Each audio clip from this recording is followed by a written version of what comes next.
So I led Leanne up what I thought was a public footpath. It was actually someone's driveway and we had to walk straight through their garden. Leanne doesn't like that sort of thing, do you? Not a fan.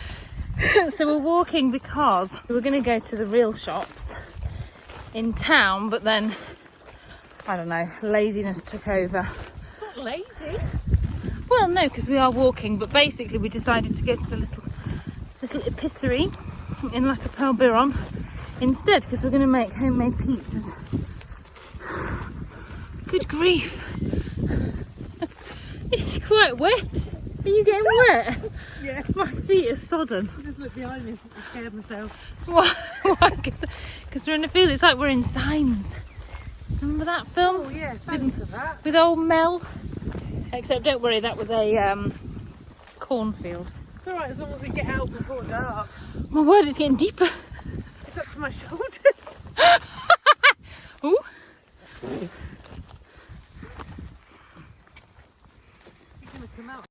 Hi guys, and welcome to this week's vlog. I can't believe it's Wednesday already and I haven't really done much in the way of filming. We've obviously had our friends Tom and Leanne here all of this week and last week, and we've had such a great time, so we've just been living the moment and soaking up our time with them, but they are earning their keep.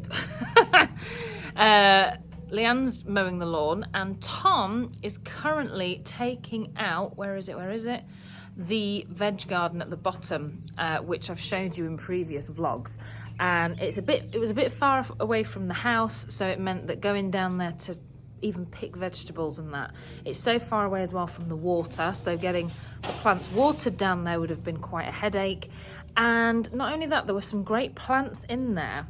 Mainly rosemary and bay trees, which Tom reckoned would work well to form a little screen to kind of give us a bit more privacy from the neighbours.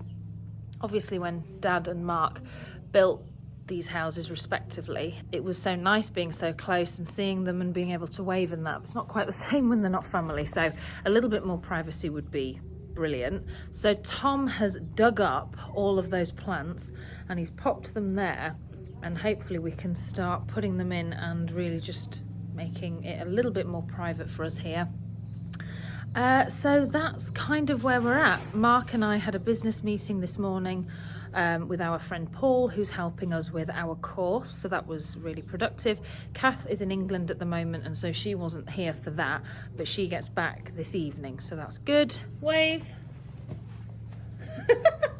So yes, so I'm just going to get some editing done now, and then I think that's pretty much the biggest thing I have to do for the rest of the day. So yes, Tom's moved all of these bushes up here, and what we're going to do is create, as I say, a bit more of a barrier.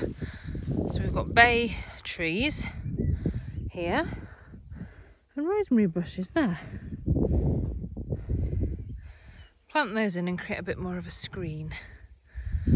And then we've also found in that patch at the bottom some cherry trees, which is really cool because my dad actually planted a cherry tree right here and some deer ate the bark and killed it.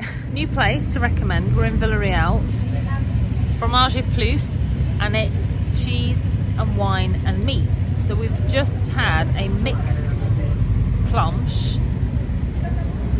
Did you get some of the jelly? You didn't have mint as well? Came in this little dish. Jelly. Nice. And how much was the planche? 18? €2. Because it was two, wasn't it? For two. Wait, that was with the wine as well? Oh right, €30 for two for a mixed planche and 2 glasses of wine. Really nice. Yeah. As a treat. And the ambience with the local bikers. I feel like I've filmed this a number of times, but I haven't really explained to you. This is where the market is in Villarreal on a Saturday morning, and they've got stalls all through the streets and absolutely stunning. So if you've watched my property video with Jemima, she works in this village. Stunning.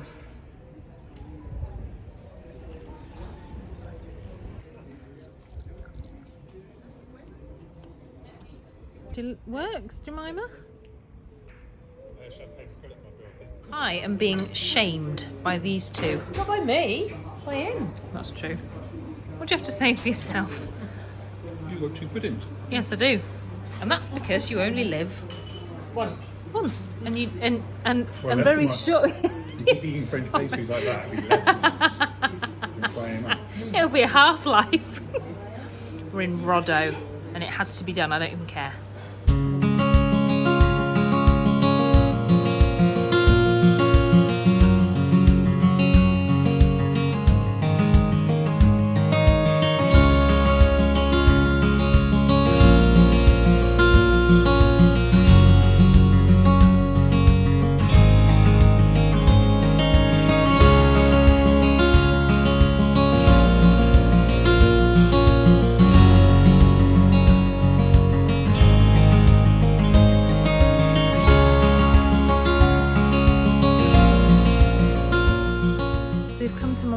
Today to the market, which I've done a couple of times I think on the vlog, but it's finally kind of running at full steam for the summer, so there's a lot more vendors here and a lot of jewellery sellers, which Leanne and I love.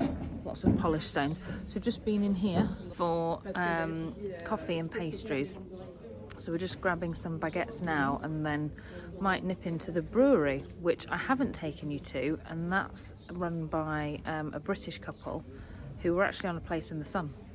If I can find the episode, I'll link it below. So we'll see if they're there. Maybe get a beer. Yes. A hammer. Is that's the Yorkshire Rose? I knew I belonged in here.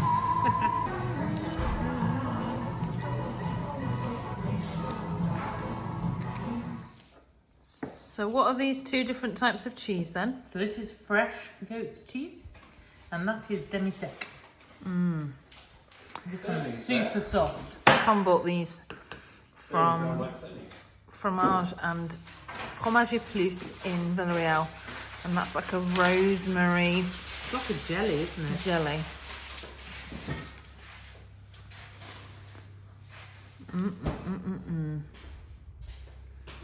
And that is comfy.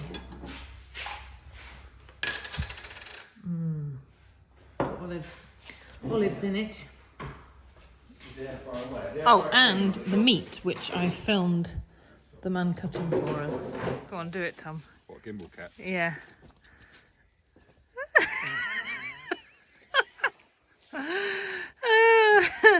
Bye, baby. Aww. You ready, babe? Yeah. Someone got a donkey. Sounds like it. A donk or a big goose? Bye, Remy. He's leaving me. Got to see my mother. Haven't seen her since, was it August? Ah, Mummy Pierce. Yeah. She's alright. Bye. Safe travels. Bye, dandelions. I love you. I will.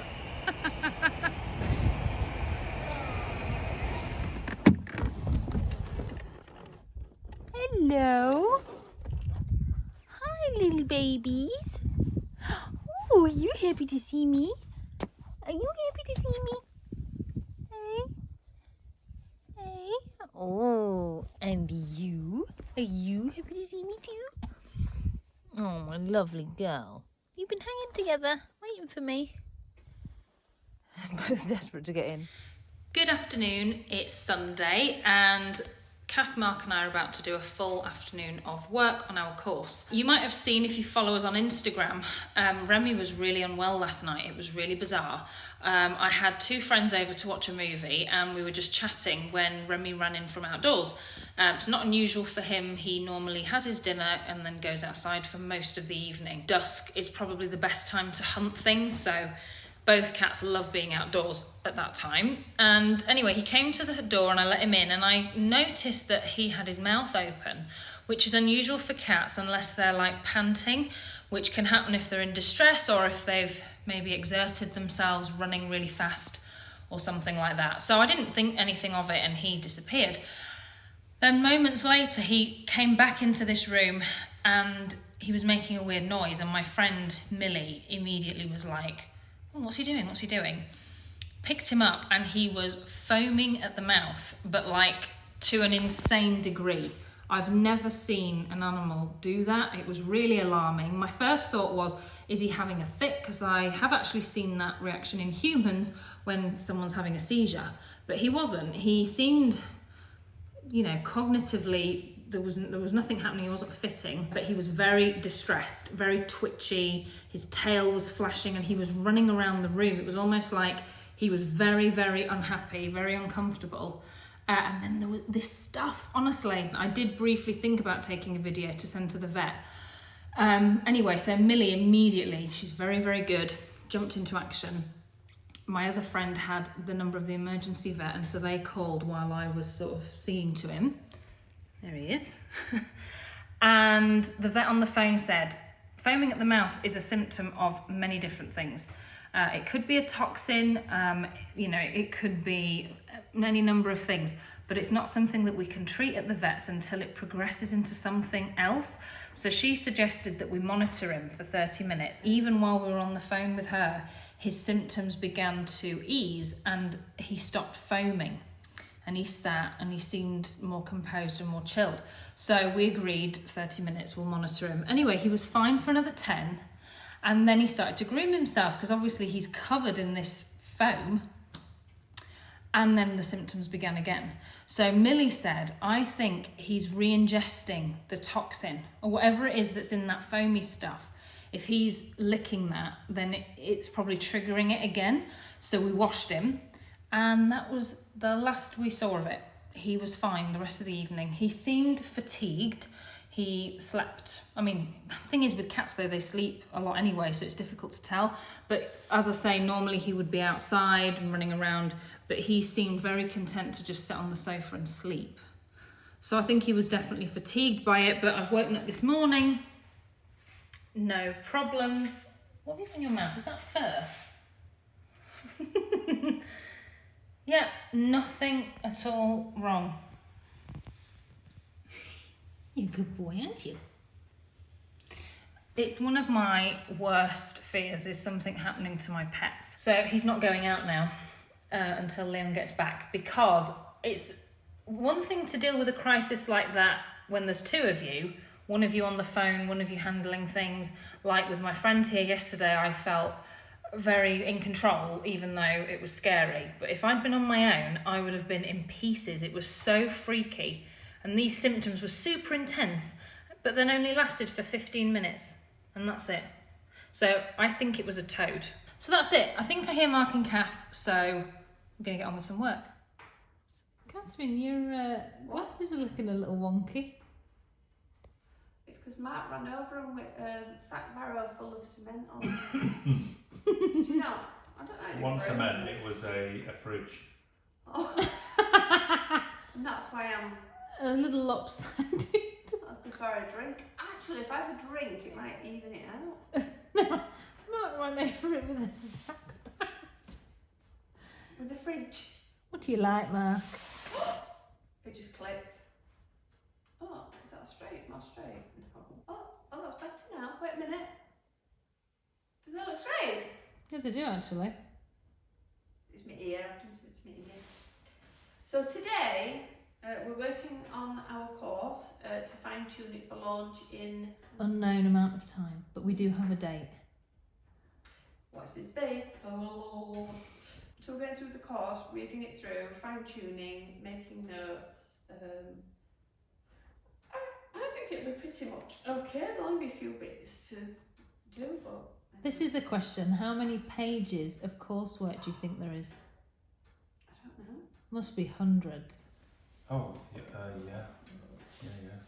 Oh. Each module, there's 8 modules and there's at least 4 sub-modules to each. Main module. Yeah, at least 4. I'm looking now, there's actually 5. So let's say 4 on average, and each sub-module has got, so that's 3 8s.